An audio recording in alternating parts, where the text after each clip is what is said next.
8. The principle of understanding. Difficulties, inconveniences, obstacles, problems, conflicts, contradictions. This is our daily bread. It is for everyone who is thinking and working at doing something worthwhile with his life. For the person who is not thinking of doing anything, or doesn't want to do anything anyway, this is not a problem. My friend, I hope you're trying to make something of value out of your life. If this is the case, then your daily work is full of the inconveniences, of difficulties, obstacles, problems, conflicts, and contradictions.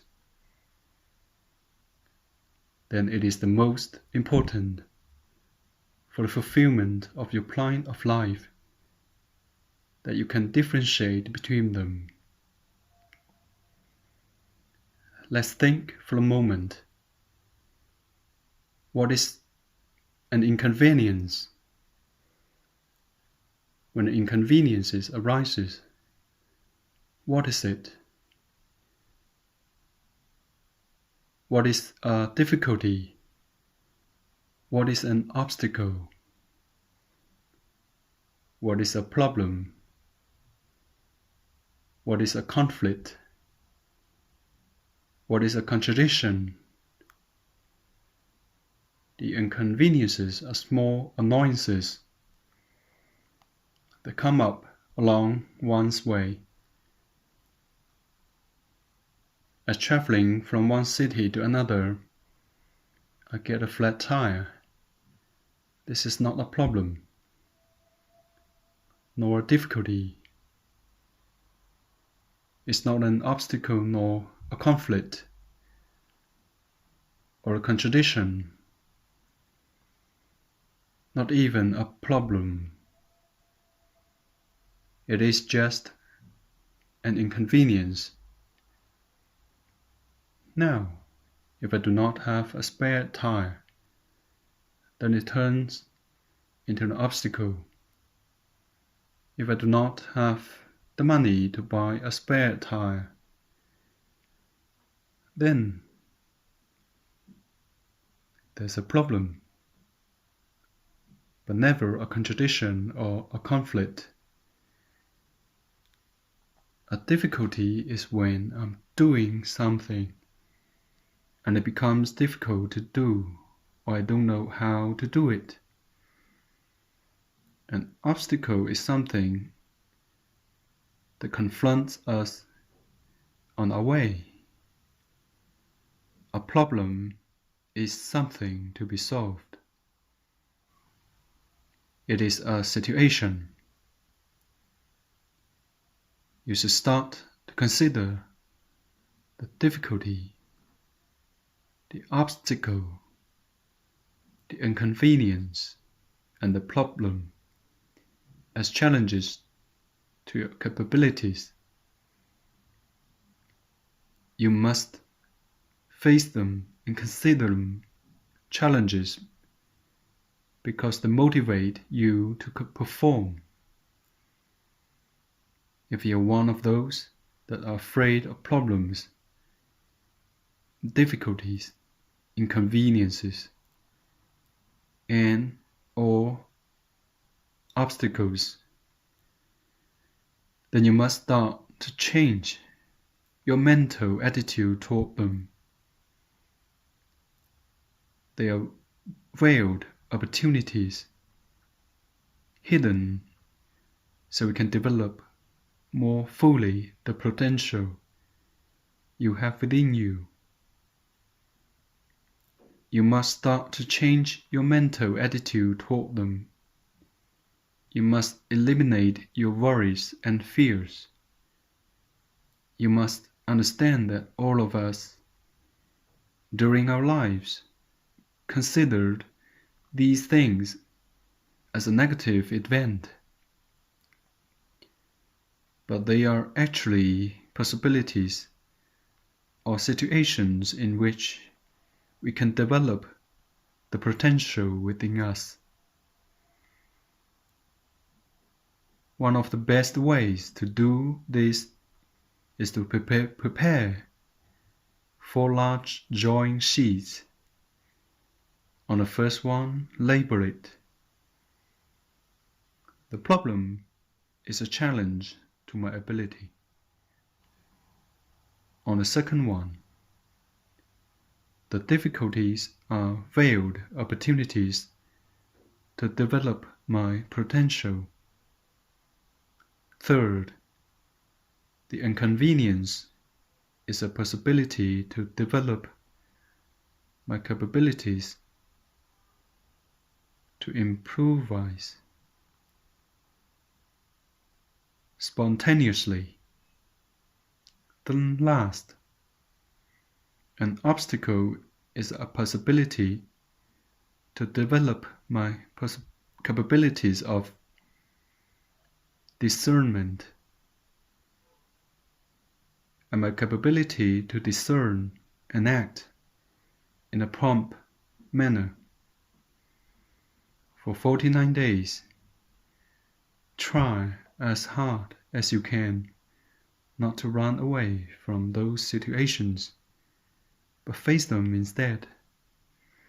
Now then, the contradiction is something entirely different. We saw it in a 5th principle and know how to handle it. So now we have to see about the conflict.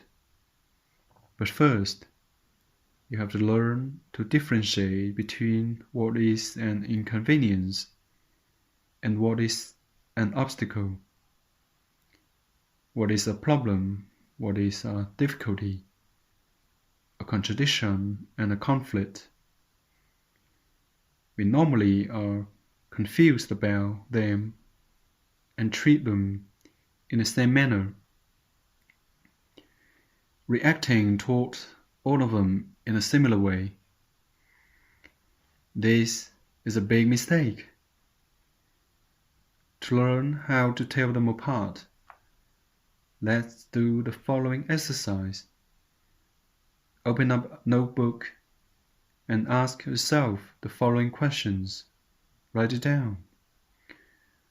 What are the inconveniences I have now? What are the ones I have had in the past? Write them all down. Make an effort to gather them from your memory and your actual situations. Second, what are the difficulties I have now? Write them down. What are the ones I have had in the past? And so on and so forth.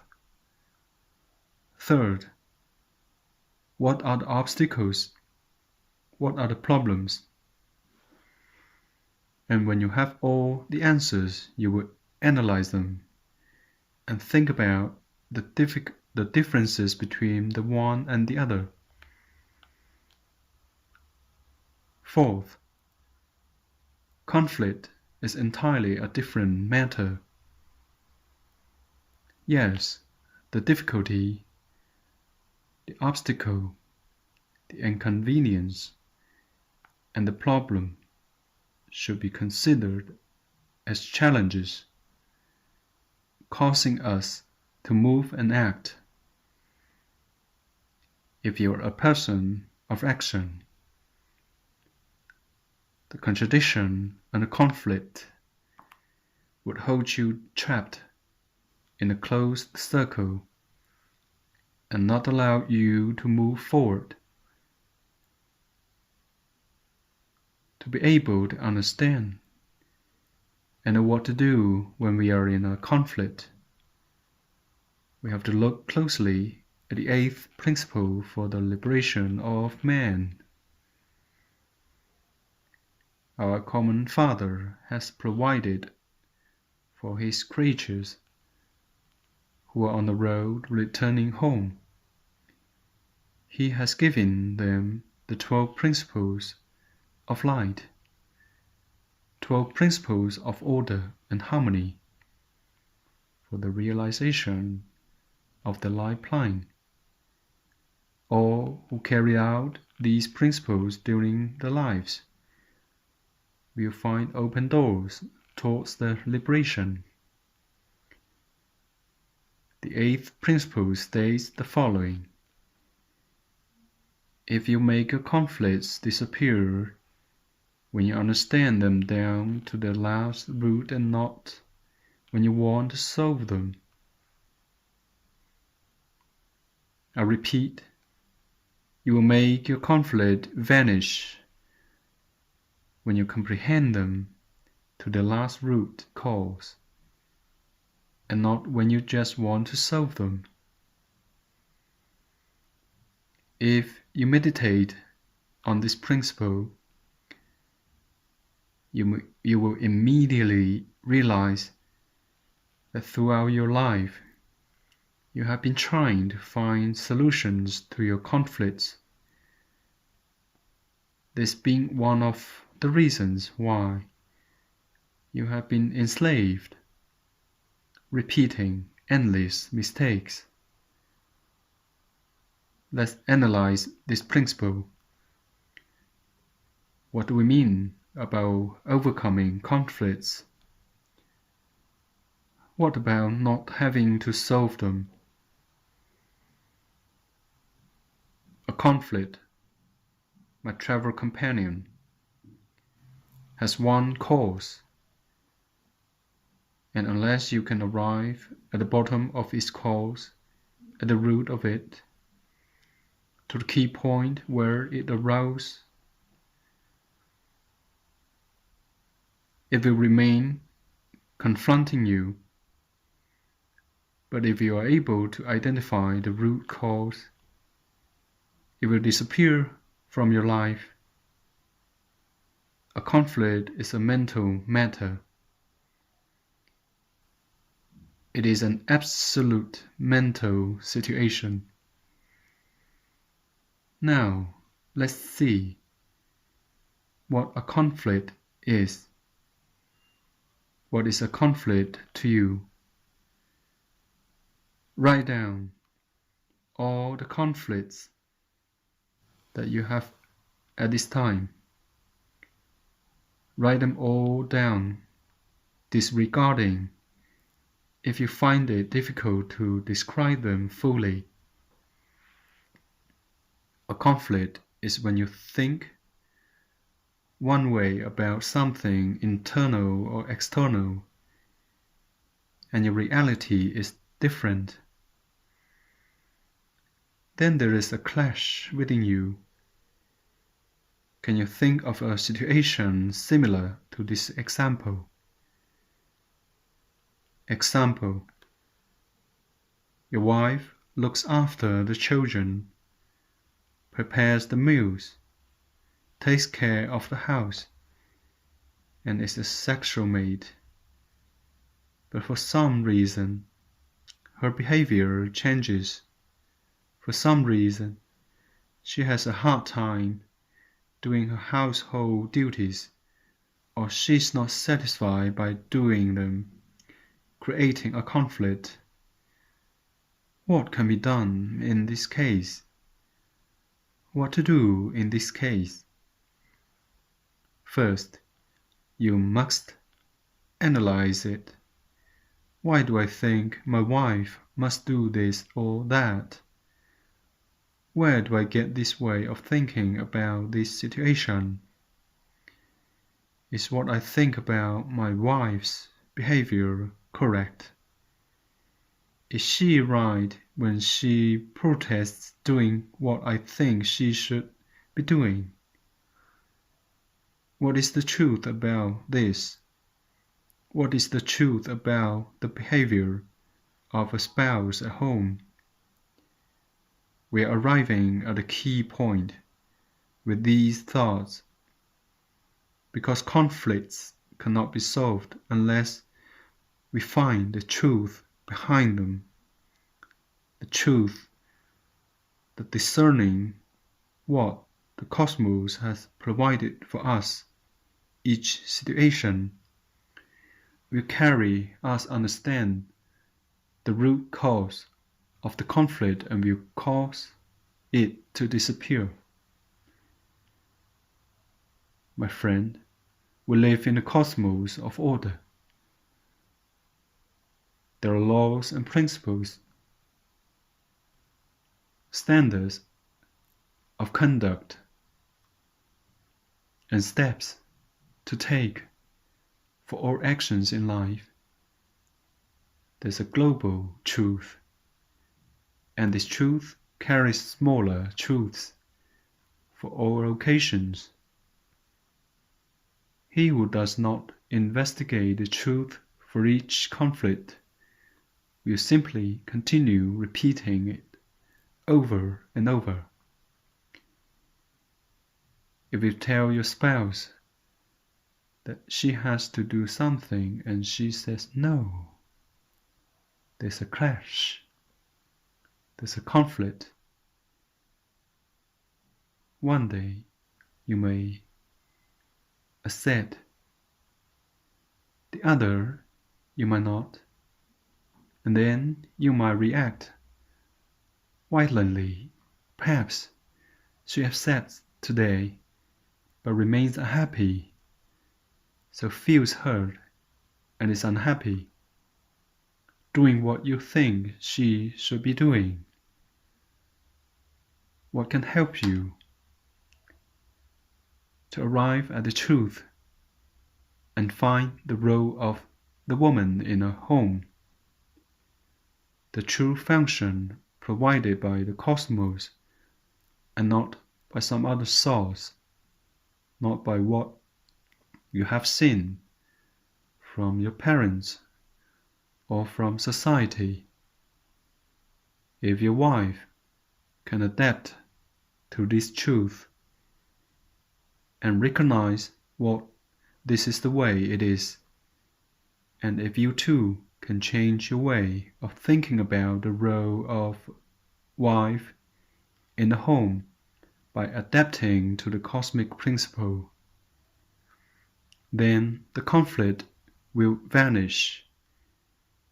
You will realize that normally we struggle when confronted. We try to solve conflicts by imposing our opinion or our criteria on the other person.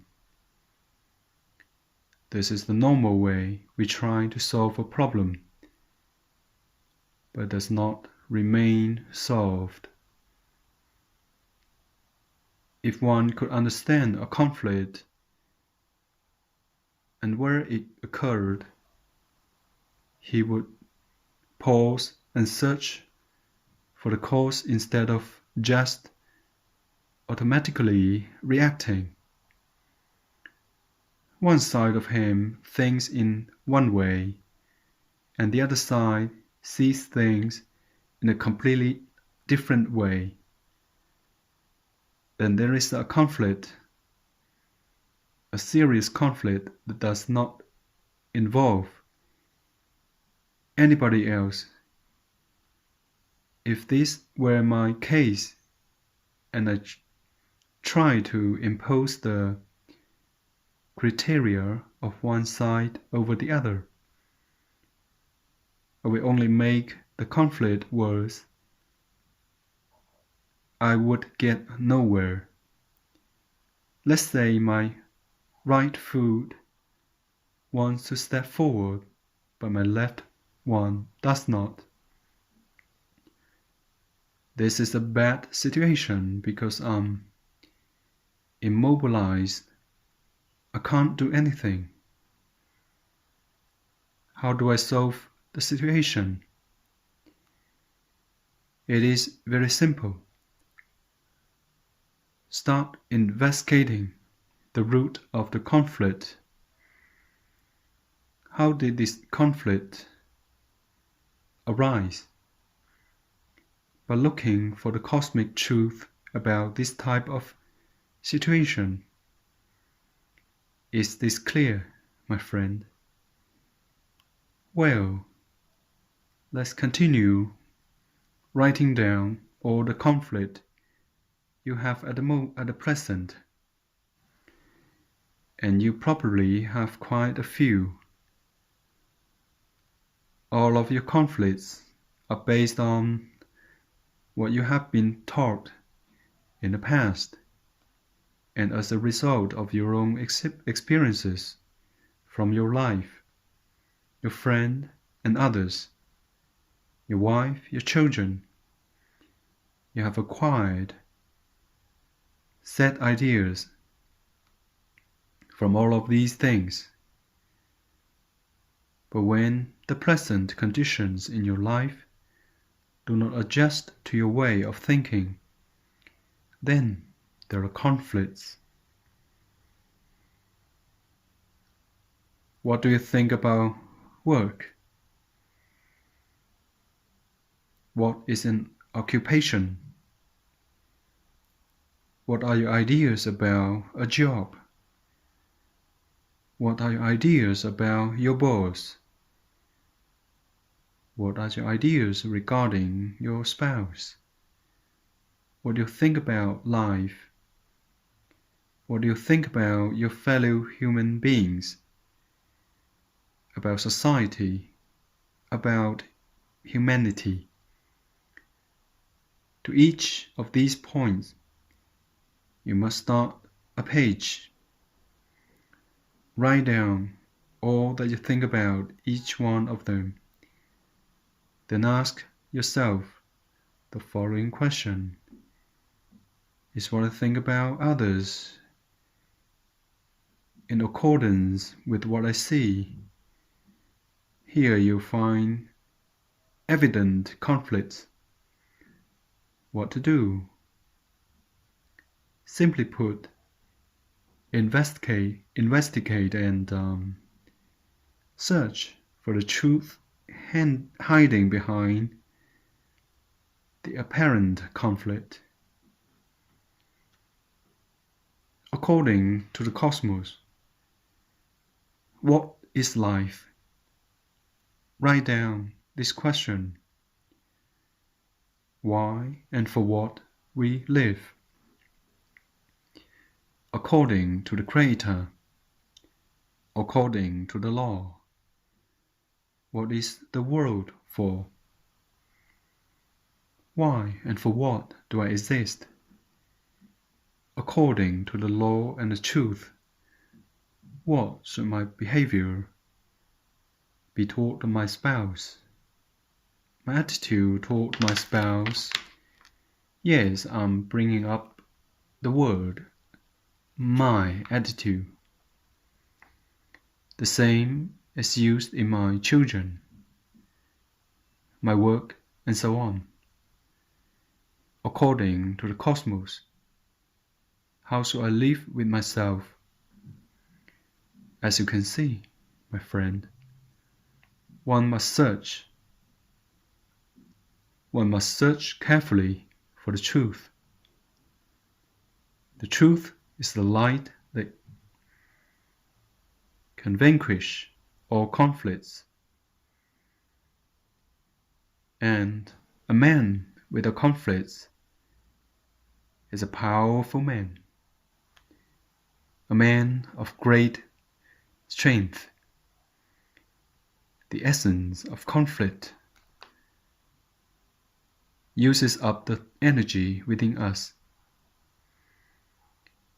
It saps our capacity for action. Our world is full of people who are involved in permanent conflicts and who cannot do a thing about them either. You must realize this fact Because a person in conflict is immobilized. A part of him wants to move forward, while the other wants to hold back. As usual, the forces are equal, and the person is immobilized. Or when a person is willing to do something in the external world, he finds he is confronted by a tremendous force of opposition. If this is a person who thinks about doing things in a certain way, while the truth is different, he won't get anywhere. Then he will try to force his way, only to end up losing his strength or the will, try to solve the conflict, while finding that the result is not what he expected. As you can see, my friend, this is a hard and difficult work.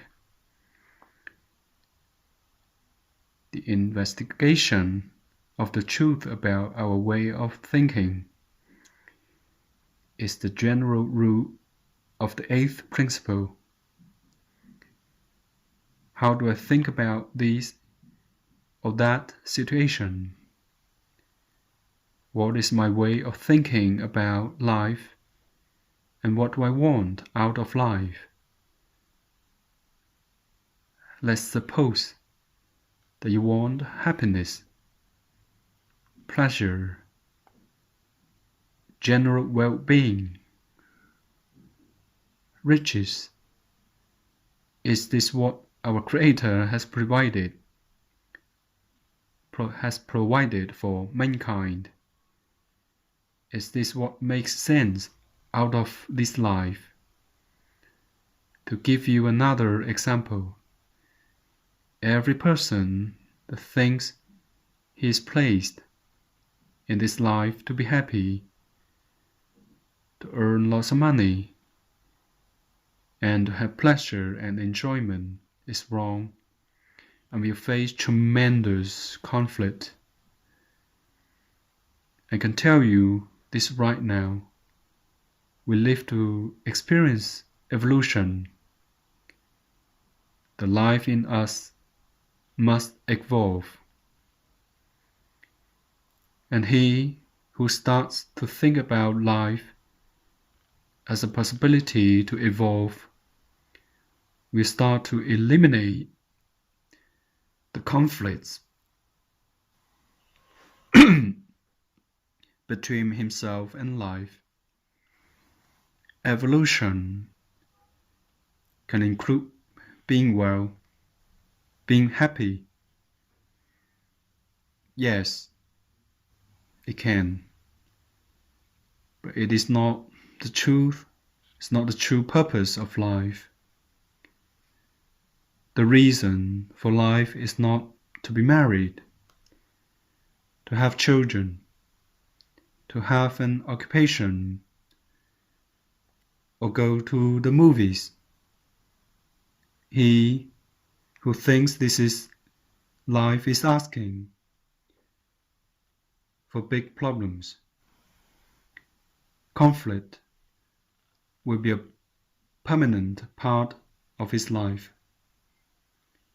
While he who thinks of life in terms of evolution and in terms of working toward being perfect each day, just as our Creator has conceived and sees us, his conflicts about life will vanish.